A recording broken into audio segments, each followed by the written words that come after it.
تاب کے درگے تیرگی می روی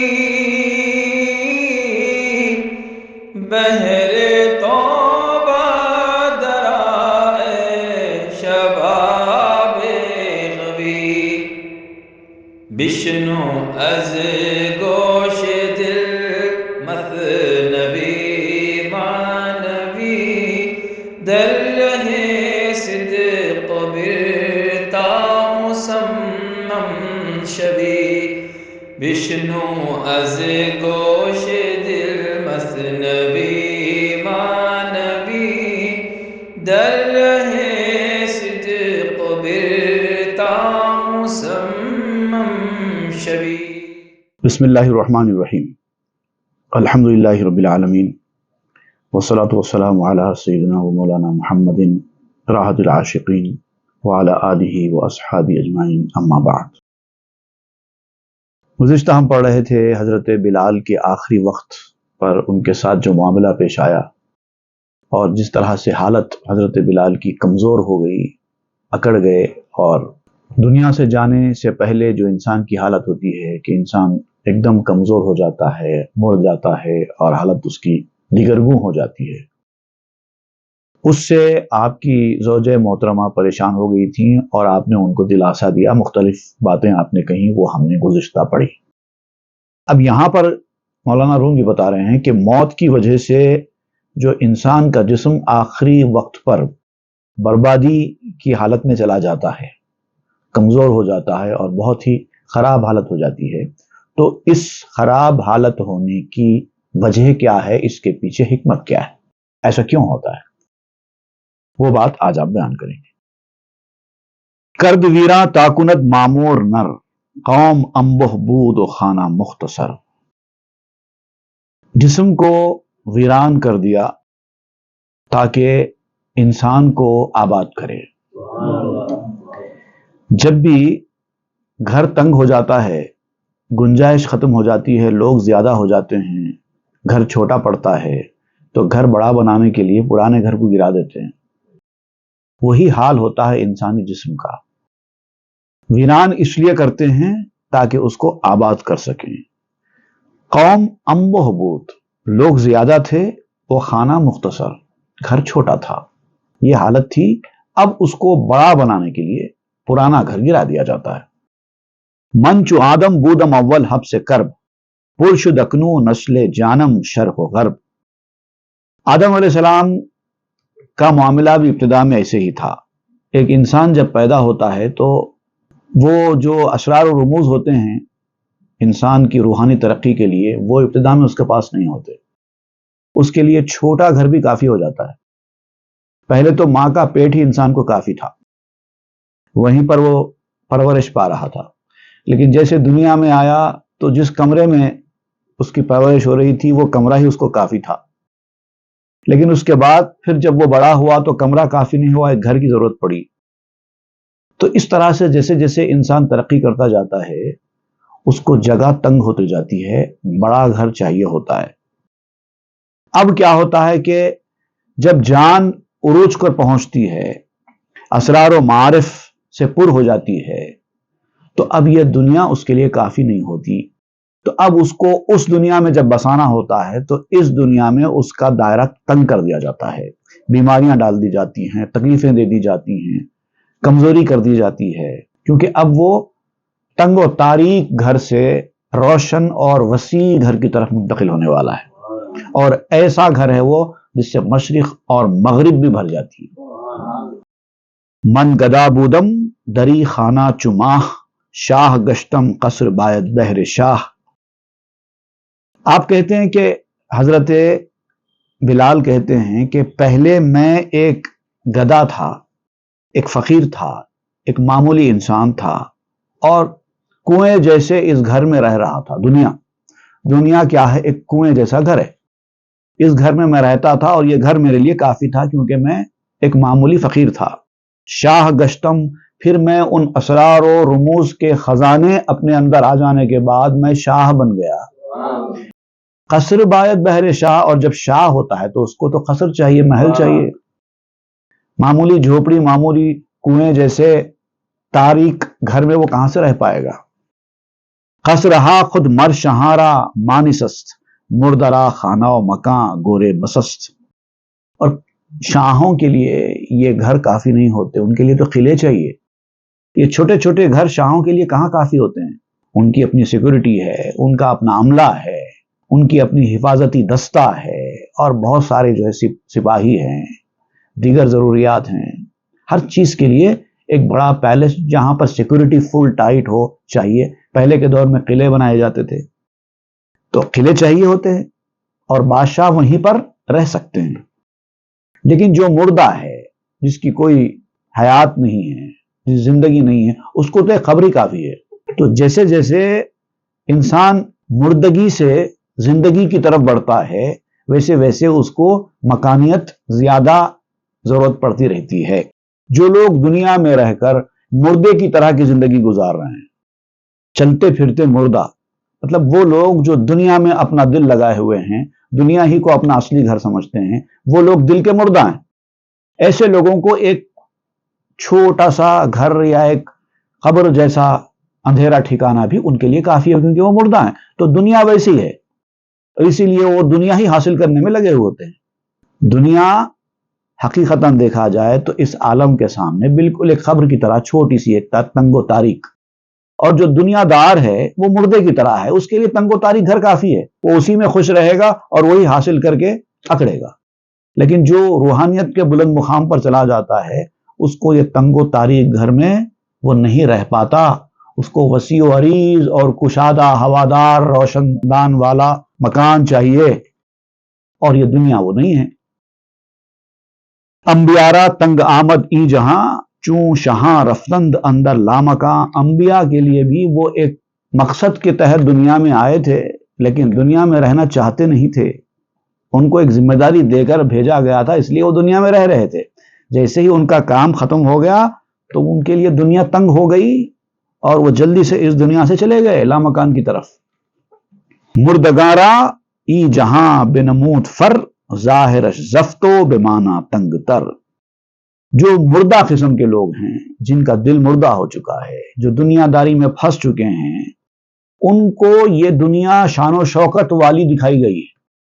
ان کی نظر دنیا کی شان و شوکت پر ٹکتی ہے، بڑے بڑے محلات پر نظر پڑتی ہے، اچھے اچھے گھروں پر نظر پڑتی ہے، لیوشنگ لائف گزارنا چاہتے ہیں، کر و فر کے ساتھ جینا چاہتے ہیں، اچھی اچھی گاڑیاں رکھنا چاہتے ہیں، پیسے، سونے، ہیرے، بس یہی کمانا، یہی جمانا ان کی زندگی کا مقصد ہوتا ہے۔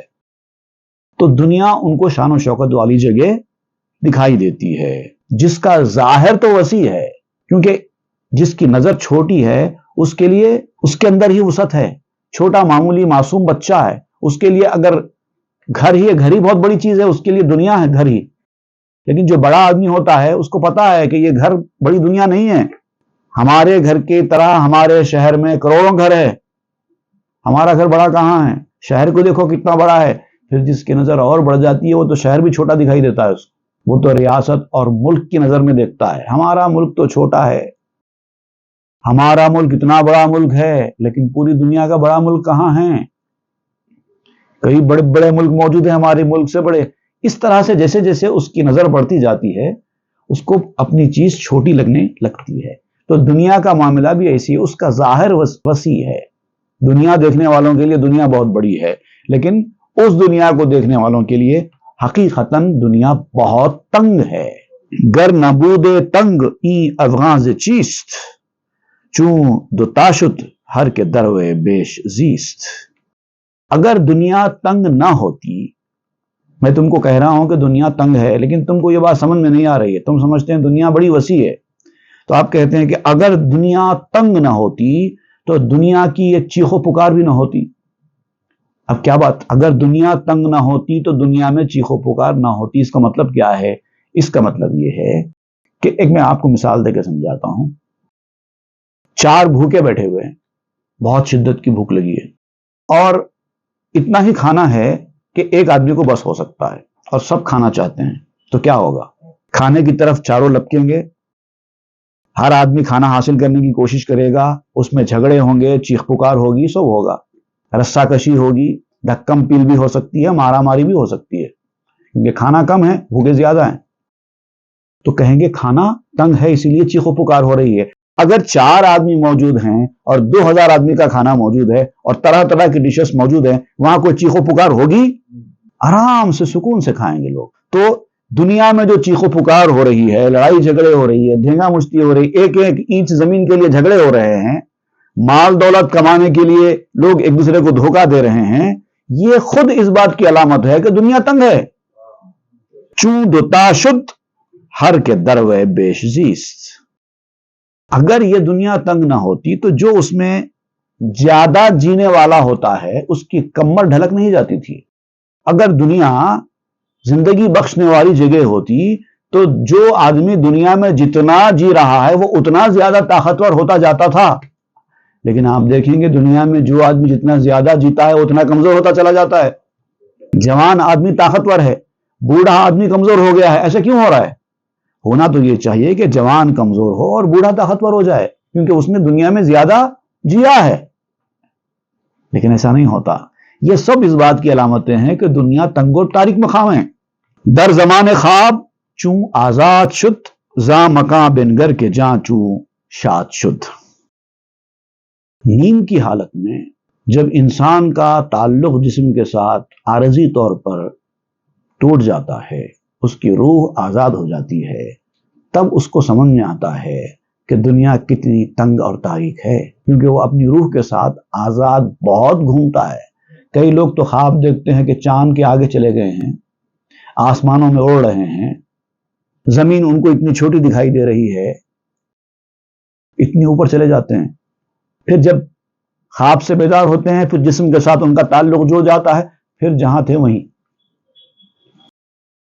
تو نیند کی حالت میں جب بندہ آزاد ہو جاتا ہے، اس مکان سے نکل جاتا ہے، اس قید خانے سے نکل جاتا ہے، تو بڑا خوش ہوتا ہے۔ نیند کی حالت میں تو بڑا خوش ہوتا ہے۔ ظالم الظلم میں طبیعت باز رست، مرد زندانی ز فکر حبس جست۔ جو ظالم ہوتا ہے، ظلم کرنے والا یا ظلم کی صفت رکھنے والا، وہ نیند کی حالت میں اپنے ظلم کی صفت سے بھی چھوٹ جاتا ہے۔ ظالم سے ظالم آدمی بھی خواب میں ظلم نہیں کرتا نا، جسم کے ساتھ اس کا تعلق جمے گا تو ظلم کرے گا۔ اسی طرح جو قیدی ہے، قید خانے میں ہے، وہ جب تک حالت بیداری میں ہے قید خانے میں ہے، جب وہ سو گیا تو کہاں قید خانے میں ہے؟ وہ بالکل اسی طرح آزاد ہے جیسے کہ کوئی باہر گھومنے والا آزاد آدمی ہے، دونوں بھی اسی انداز سے سو رہے ہیں۔ تو یہ جاگنے کے بعد کی باتیں ہیں، یہ سب، کوئی قید میں ہے کوئی آزاد ہے، نیند میں تو سب برابر ہیں۔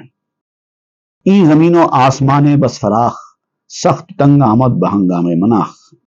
اب ظاہری اعتبار سے دیکھا جائے تو یہ زمین اور آسمان بھی بڑے وسیع ہیں۔ زمین کو اگر آپ پھر بھی تنگ کہہ لیں تو آسمان تو تنگ نہیں ہے نا، آسمان تو بڑا وسیع ہے۔ لیکن آپ کہتے ہیں کہ جب انسان ڈیرا ڈالتا ہے اپنے معارف و اسرار کے ساتھ، اپنی شخصیت کا ڈیرا ڈالتا ہے ایک انسان، تو زمین ہے، آسمان بھی تنگ ہو جاتے ہیں اس کے سامنے۔ چشم بند آمد فراخ و سخت تنگ، خندہ او گریہ فخرش جملہ ننگ۔ یہ دنیا بہت وسیع ہے، ظاہری نظر سے دیکھا جائے تو دنیا بہت وسیع ہے۔ مادی اعتبار سے دیکھا جائے تو دنیا اتنی وسیع ہے کہ انسان کی عقل بھی سمجھ نہ سکے کہ دنیا کتنی وسیع ہے۔ دنیا کی وسعت کے اوپر اظہار خیال کرنے لگیں تو انسان کی عقل کام نہیں کرے گی سمجھتے سمجھتے۔ اتنی بڑی دنیا ہے۔ ہم دنیا صرف زمین کو سمجھ رہے ہیں، زمین صرف دنیا نہیں ہے، زمین سے آگے بہت دنیا ہے، وہ سب دنیا ہی ہے۔ چاند سورج ستارے سب دنیا میں ہی آتے ہیں، گیلیکسیز پورے دنیا میں ہی آتے ہیں۔ اینٹیز جیسے بڑے بڑے ستارے جس کے سامنے زمین کی کوئی حیثیت نہیں ہے، اتنے بڑے ہیں، وہ سب دنیا میں ہی آتے ہیں۔ اور پھر ایسے کئی گیلیکسیز بتائے جاتے ہیں، یہ سب دنیا میں ہی آتے ہیں۔ تو یہ دنیا اگر ان تمام چیزوں کو شامل کر لیں تو بہت وسیع ہے ظاہری اعتبار سے، لیکن وہ آپ کو وسیع اس لیے دکھائی دے رہی ہے کیونکہ آپ کی نظر کو بند کر دیا گیا ہے، اسی لیے آپ کو وسیع دکھائی دے رہی ہے۔ جب تک نظر بندی ہے تب تک دنیا وسیع ہے، اور جب یہ نظر بندی ختم ہو جائے گی، جب اس دنیا کی چیزیں دکھائی دینے لگیں گی، تب آپ کو پتا چلے گا دنیا وسیع نہیں تھی. دنیا تو ایسی ہے، اس کی ہنسی اصل میں رونا ہے اور اس کا فخر اصل میں ذلت ہے. دنیا میں جو آدمی جتنا ہنسے گا، زیادہ خوشیاں منائے گا، اتنا آخرت میں پریشان رہے گا. دنیا میں جتنا آدمی اپنے آپ کو دنیا کی سرگرمیوں میں رکھے گا، وہ آخرت میں اتنا پریشان رہے گا. دنیا میں جو آدمی جتنا اپنا علو، اپنا عروج چاہے گا، آخرت میں اس کو حصہ نہیں ملے گا. اللہ تعالیٰ نے واضح الفاظ میں فرما دیا ہے قرآن مجید میں، تِلْكَ الدَّارُ الْآخِرَةُ نَجْعَلُهَا لِلَّذِينَ لَا يُرِيدُونَ عُلُوًّا فِي الْأَرْضِ وَلَا فَسَادًا وَالْعَاقِبَةُ لِلْمُتَّقِينَ. وہ جو آخرت کا گھر ہم نے بنایا ہے، وہ ان لوگوں کے لیے نہیں ہے جو دنیا میں اپنا عروج چاہتے ہیں. دنیا چاہیں وہاں نہیں ملے گا کچھ بھی. وَالْعَاقِبَةُ لِلْمُتَّقِينَ واضح کر دیا گیا، جو عاقبت ہے، جو آخرت ہے، جو اچھا نتیجہ ہے، وہاں پر اچھی زندگی ہے، وہ صرف متقین کے لیے، جنہوں نے تقوی اختیار کیا، جنہوں نے دنیا کو اپنے دل میں نہیں بسایا، ضرورت کے تحت ہی دنیا میں رہے. اس سے زیادہ ان کو دنیا نہیں چاہیے تھی. وہی لوگ ہیں متقی، اور انہی لوگوں کے لیے آخرت کا گھر بنایا گیا ہے. دنیا کی ہر چیز اس دنیا میں جانے کے بعد الٹی ہو جائے گی. اس سے پہلے بھی مولانا نے بتایا تھا، جو پیچھے ہے وہ سامنے ہو جائے گا، جو سامنے ہے وہ پیچھے ہو جائے گا. جو ہنستا رہا تھا وہ روتے رہے گا، جو جاگتا رہا تھا وہ سوتا رہے گا، جو سوتا رہا تھا وہ جاگتا رہے گا. جو فخر کرتا رہے گا وہ ذلت کا شکار ہوگا، جو ذلت کا شکار تھا اس کو عروج ملے گا. جو فقیر تھا وہ امیر ہو جائے گا، جو امیر تھا وہ فقیر ہو جائے گا. اب یہاں پر آپ تشبیہ دے رہے ہیں دنیا کی، جو بظاہر تو وسیع ہے لیکن حقیقتاً تنگ ہے. تو اس کی تشبیہ کیا ہو سکتی ہے؟ کیسے ہم اس چیز کو سمجھ سکتے ہیں؟ ہم چو گرمابہ کے تفسیدہ بود، اندر آئی جانت بخشیدہ بود. ایک حمام ہوتا تھا پہلے. گھروں میں پانی نہانے کی سہولت نہیں ہوتی تھی تو لوگ حماموں میں جاتے. بڑے بڑے وسیع حمام ہوتے تھے جہاں پہ اندھیرا ہوتا تھا. وہاں اس کا کرایہ دے کر، جیسے آج بھی ہمارے پاس ضرورت سے فارغ ہونے کے لیے شوچالے بنائے جاتے ہیں راستوں پر، پیسے دے کے ضرورت سے فارغ ہوتے ہیں، تو پہلے دور میں حمام ہوا کرتے تھے. گرم پانی وہاں پر ملا کرتا تھا. ہر کسی کے گھروں میں گرم پانی اویلیبل نہیں ہوتا تھا وہ دور میں، تو وہاں پر جا کر پیسے دے کر حمام میں لوگ نہا کر آیا کرتے تھے. تو حمام کی مثال دیتے ہوئے آپ یہاں پر سمجھا رہے ہیں. ہم چو گرمابہ، اس کو گرمابہ کہتے ہیں، حمام کی طرح، کہ تفسیدہ بود، کہ جو گرم ہو، گرمی کا انتظام ہو وہاں پر. اور کافی گرم ہوتے تھے حمام. سردی کے موسم میں بھی آپ جا کر وہاں پر آرام سے نہا کر آ سکتے تھے، کیونکہ اب حمام میں اندر داخل ہو جانے کے بعد سردی نہیں ہوتی تھی، ایسے بنایا جاتا تھا. پھر گرم پانی، ماحول گرم، آرام سے انسان نہا دھو کر آتا تھا. تو تفسیدن یا تفتیدن دونوں بھی الفاظ ہیں. بعض نسخوں میں تفسیدہ بود لکھا ہوا ہے اور بعض نسخوں میں تفتیدہ بود، اور دونوں کے معنی ایک ہی ہیں.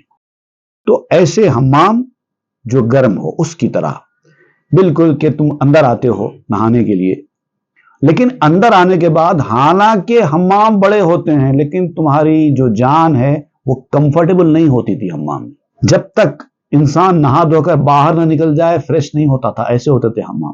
جتنی دیر بھی وہ حمام میں ہوتا تھا وہ نارمل انسان کی طرح نہیں رہتا تھا، بے چین رہتا تھا. ایک عجیب قسم کی پژمردگی اور بے چینی طاری رہتی تھی انسان کی جب تک وہ حمام میں ہوتا تھا. باہر نکلنے کے بعد ہی فریش ہوتا تھا. تو آپ کہتے ہیں کہ حمام بھی اگرچہ کے بڑے بڑے وسیع وسیع ہوا کرتے تھے لیکن تب بھی انسان کو وہاں پر سکون نہیں تھا. بالکل اسی طرح دنیا کی مثال ہے. دنیا میں ہر قسم کی سہولت تم کو موجود ہے، ہر ضرورت کی چیز موجود ہے، لیکن تم کو باہر نکلنے کے بعد ہی سکون ملے گا. گرچہ گرمابہ عریض است و طویل، ذات تپش تنگ آیدت جانو کلیل.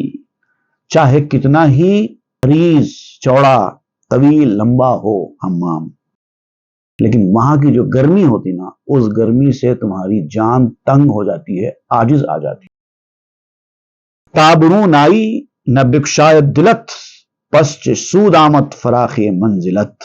جب تک تم حمام سے نہا دھو کر باہر نہیں آتے تمہارا دل بحال نہیں ہوتا. تو ایسی جگہ بڑی ہو کے فائدہ کیا ہے؟ جہاں پہ آپ کو ریلیکسیشن فیل نہیں ہو رہا ہے، جہاں آپ کے دل کو اطمینان نصیب نہیں ہو رہا ہے، وہاں پر چاہے حمام کتنا بڑا ہو، کیا فائدے کا ہوا؟ آپ کو سکون تو باہر آنے کے بعد ہی ہو رہا ہے۔ تو ایسے بڑے حمام کو لے کر کریں گے کیا؟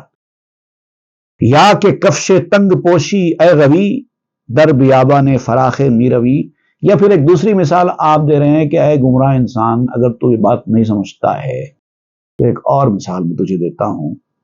ایک آدمی ہے، وسیع و عریض جنگل میں بیابان میں چلتا جا رہا ہے، بہت بڑا جنگل ہے، دنیا کی مثال ایسی، بہت بڑا جنگل ہے اور وہ چل رہا ہے، لیکن اس کا جوتا ٹائٹ ہے اور چبھ رہا ہے اندر سے، اور وہ چلتا جا رہا ہے، تو کیا ہوگا؟ آ فراخی بیاباں تنگ گشت، بر تو زندہ آمداں صحرا و دشت۔ اتنا وسیع و عریض جنگل ہونے کے باوجود وہ کمفرٹیبل فیل نہیں کرے گا، وہ جنگل اور وہ ویران بھی اس کو قید خانے کی طرح محسوس ہوگا، کیونکہ جیسے جیسے وہ چل رہا ہے اس کے پاؤں کو تکلیف ہو رہی ہے، جوتا چبھ رہا ہے۔ جب تک وہ پاؤں سے جوتا نہیں نکالے گا سکون اس کو نہیں ملے گا۔ تو ایسے طویل اور عریض جنگل سے فائدہ کیا ہے؟ ہر کے دیدو مرتورا از دور گفت، کو دراں صحرا چلالا برش گفت۔ دور سے تم کو دیکھنے والا آدمی کہ تم چلتے جا رہے ہیں، اس کو تو درد کا احساس نہیں ہے تمہارے، وہ تو تم کو دیکھ کر کہے گا کیا مست انسان ہے ایسے اچھے جنگل میں، اور ہو سکتا ہے کہ وہ جنگل آپ ہی کی ملکیت ہو، تو دیکھنے والا تو آپ کو دیکھ کر رش کرے گا، ارے کیا بہترین انسان، کیا مزے میں جا رہا ہے، خود کی اتنی بڑی پراپرٹی ہے اور اپنے پراپرٹی کو دیکھتا ہوا مست جا رہا ہے، اس کے چہرے پہ کیا بحالی ہے، دیکھ دیکھ کر خوش ہو رہا ہے اپنے جنگل کو۔ اس کو کیا پتا کہ آپ کے پاؤں کے نیچے کیا ہو رہا ہے؟ تو دور سے دیکھنے والا آپ کو مست سمجھتا ہے، لیکن حقیقت میں آپ مست نہیں ہیں، جب تک وہ جوتا اترے گا نہیں مست نہیں ہو سکتے آپ۔ اون نمی دانت کے تو چون ظالماں، از برون در گلشنی جاں در فغاں۔ اور وہ نہیں جانتا کہ ظالموں کی طرح باہر سے تو چمن میں ہے اور اندر سے تمہاری جان فریاد میں ہے، اس کو یہ پتا نہیں ہے۔ باہر سے تو لوگوں کے سامنے ایسا پوز ہو رہا ہے جیسے کہ آپ بڑے مست ہیں اور چل رہے ہیں، خراما خراما چلے جا رہے ہیں جنگل میں، مست، یہ ظاہر ہے، لیکن باطنی کیفیت کیا ہے آپ کی؟ آپ کو جوتا چبھ رہا ہے اور آپ بے چین ہیں۔ خواب تو آ کفش بیروں کردنست، کے زمانے جانت آزاد استنست۔ اب جب آپ نیند میں جاتے ہیں نا، دنیا کی جھنجٹوں سے بے پرواہ ہو کر آرام سے گھر میں سو جاتے ہیں، تو آپ جب نیند میں چلے جاتے ہیں تو آپ کو دنیا کی فکر پریشانیاں کچھ بھی ساتھ رہتی ہیں، چاہے انسان کتنے ہی فکروں میں پھنسا ہو، لیکن جب نیند میں جاتا ہے، نیند کے آغوش میں، تو اس کو خود کا بھی پتہ نہیں ہوتا، پریشانیوں کا پتہ کہاں سے ہوگا۔ تو ایسے ہی انسان کا نیند میں چلا جانا جوتا اتار دینے کی طرح ہے، کیونکہ اس وقت جسم کی مصیبت سے جان آزاد ہو چکی ہوتی ہے۔ اولیارا خواب ملک استیفنا، ہم چو آں اصحاب کہف اندر جہاں۔ اسی لیے اے سننے والے انسان، اے فلاں انسان، یہ بات سن رکھ کہ اولیاء کے لیے نیند ہی سلطنت ہے۔ دنیا کو اپنی سلطنت نہیں مانتے، جب وہ نیند میں جاتے ہیں تو اسی نیند کو اپنی سلطنت مانتے ہیں، کیونکہ وہ مست سوتے ہیں، دنیا کی جھنجٹوں سے آزاد ہوتے ہیں، بالکل ایسے ہی جیسے کہ اصحاب کہف سو رہے ہیں، ان کو کوئی مطلب نہیں ہے دنیا کی جھنجٹوں سے۔ خواب می بینند و آجا خواب نے، در عدم گرمی روند و باب نے۔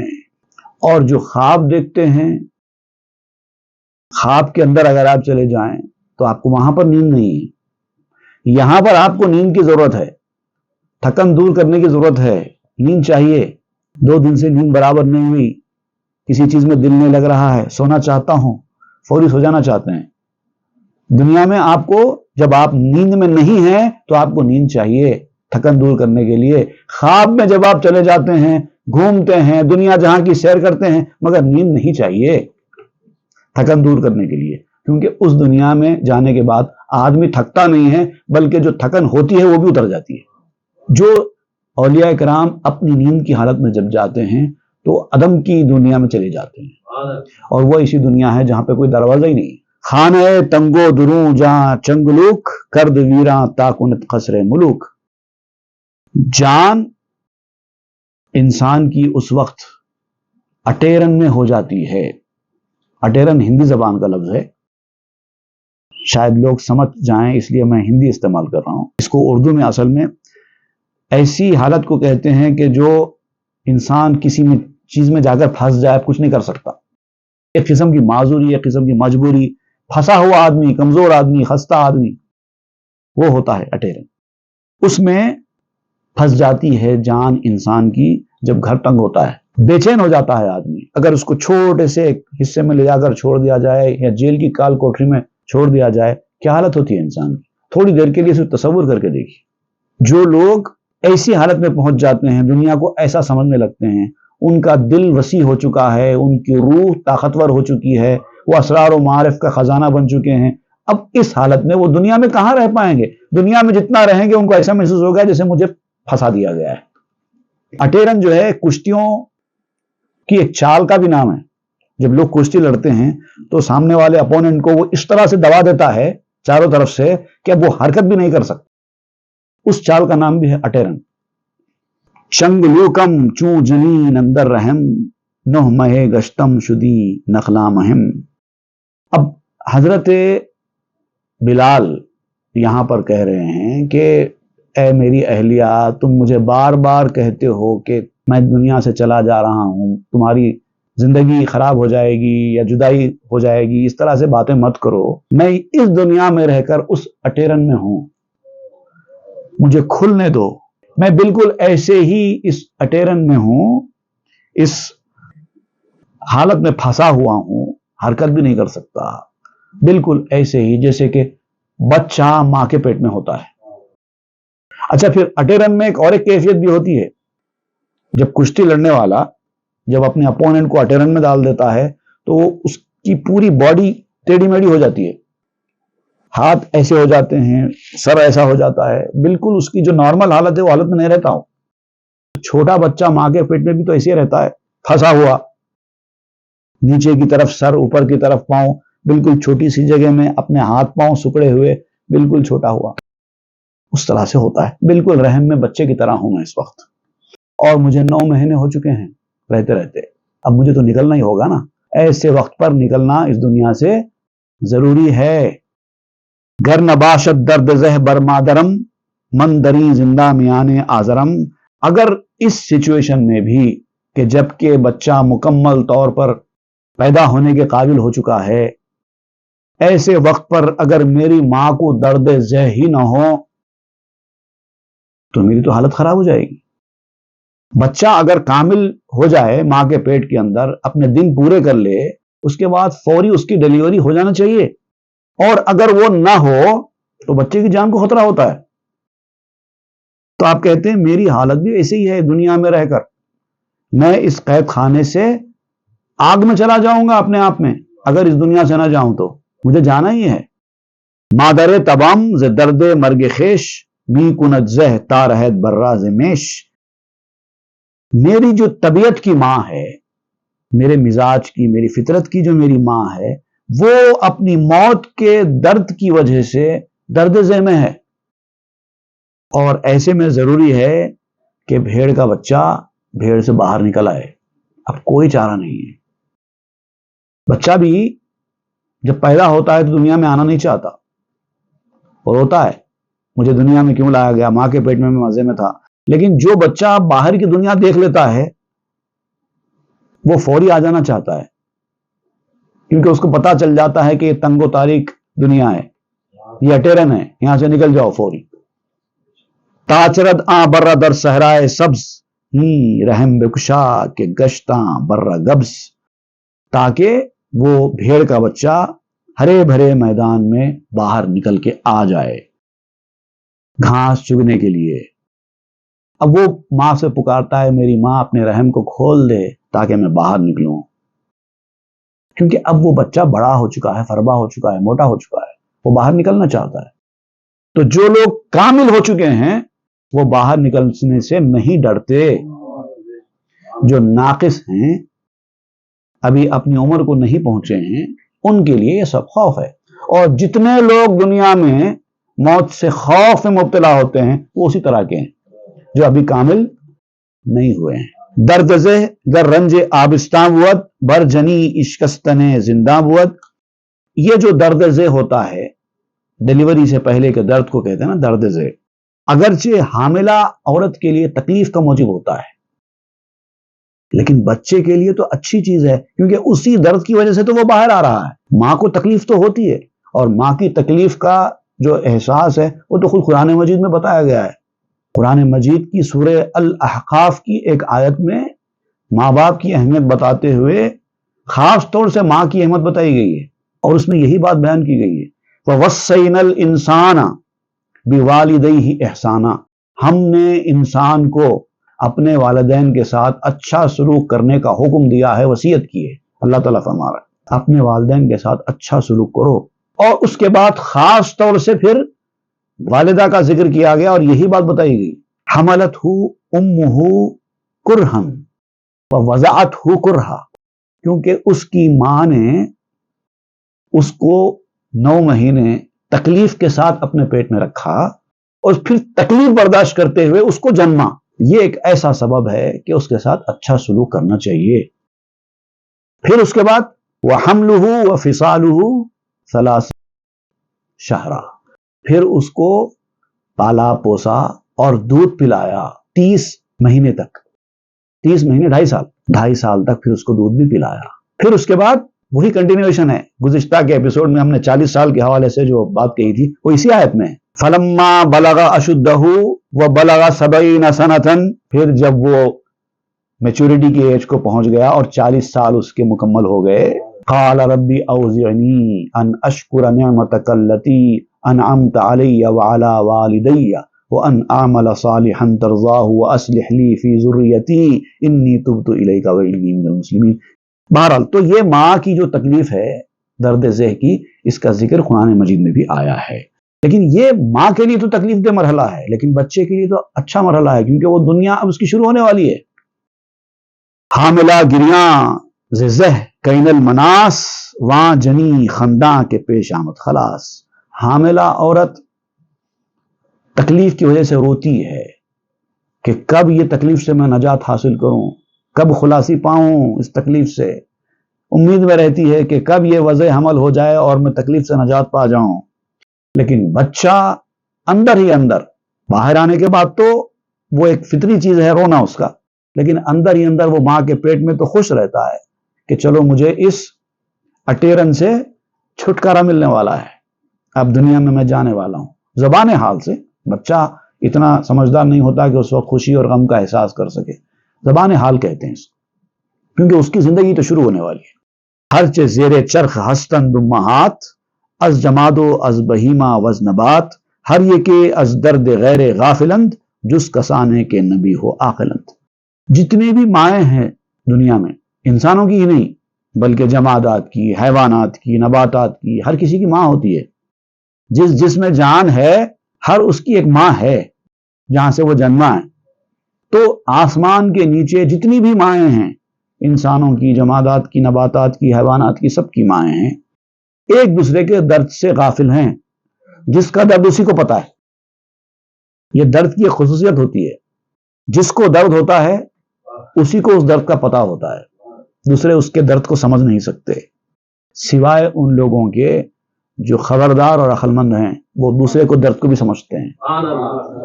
یہ الگ ٹائپ کے لوگ ہیں جو دوسروں کے درد کو سمجھنے والے ہوتے ہیں، ورنہ عام حالات میں جس کا درد اس کے ساتھ ہی ہے. اونچے کوسا داند از خانہ کساں بلما از خانہ خود اشکے دانداں. اب یہاں پر آپ 2 باتیں بتا رہے ہیں. وہ چھوٹی داڑھی والے، چھوٹی داڑھی والے سے مراد یہ کہ یہاں پر اولیاء کرام مراد دیے گئے ہیں چھوٹی داڑھی والوں سے، کیونکہ اولیاء کرام جو ہے بہت بڑی داڑھی نہیں چھوڑتے. زیادہ سے زیادہ ان کی داڑھی سنت کے مطابق ایک مشت ہوتی ہے. ورنہ جو دوسرے قسم کے لوگ ہوتے ہیں جو دینداری کے آس میں دنیا کمانا چاہتے ہیں، وہ لمبی لمبی داڑیاں چھوڑتے ہیں. کچھ لوگوں کو تو ایسی داڑھی چھوڑتے ہوئے بھی دیکھا گیا ہے کہ وہ اپنے شرٹ کے اندر داڑھی کو اتار لیتے ہیں. اتنی لمبی داڑھی بھی ہوتی ہے ان لوگوں کی، کیونکہ داڑھی میں تقوی نہیں ہے، تقوی میں داڑھی ہے۔ اس مسئلے کو نہیں سمجھتے لوگ۔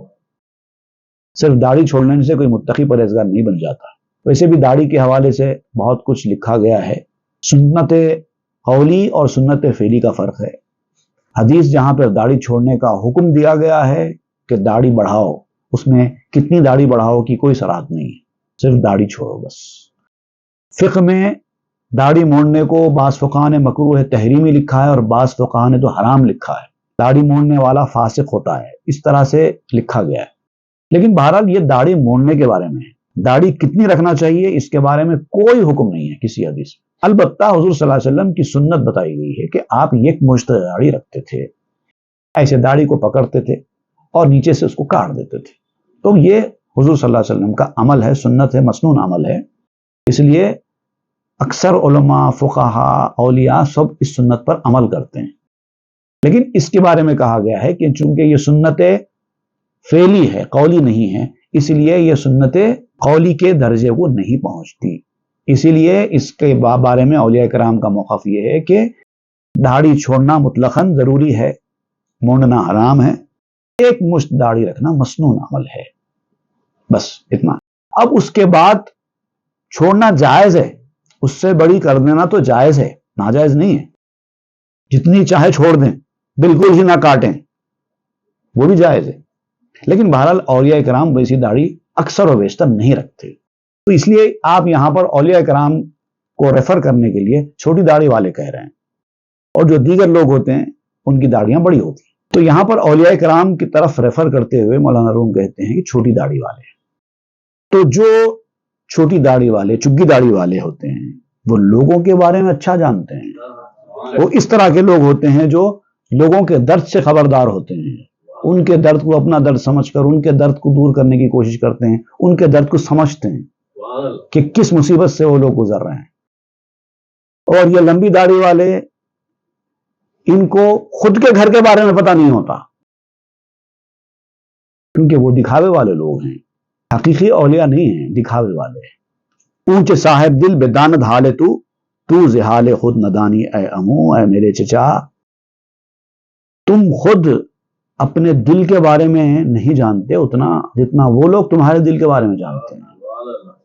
تم اپنے ہی دل کے بارے میں اتنا نہیں جانتے، تم خود اپنی اصلیت کے بارے میں اتنا نہیں جانتے جتنا وہ اہل دل تمہاری حقیقت کو جانتے ہیں، سمجھتے ہیں۔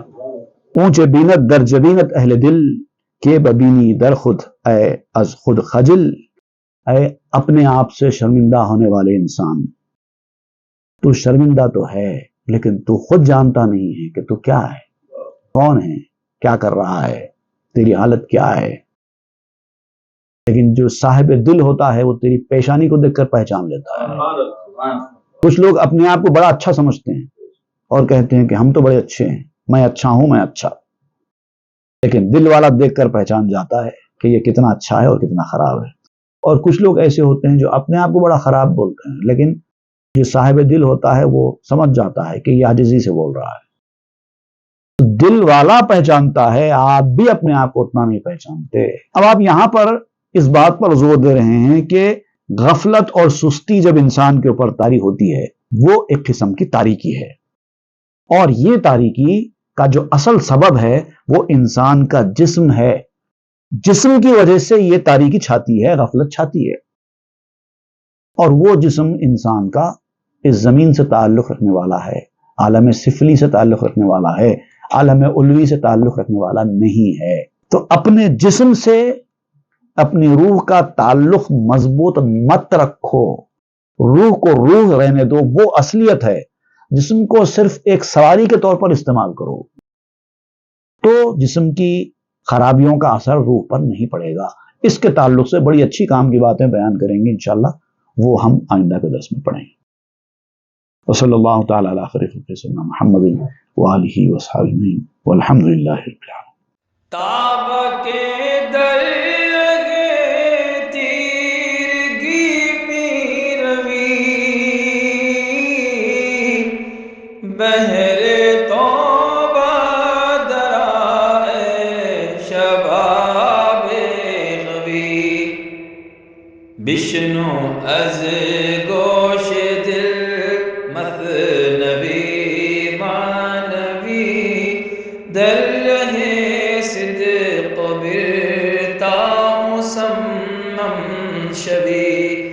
بشنو از گوش دل مثنوی مانوی در رہ صدق بر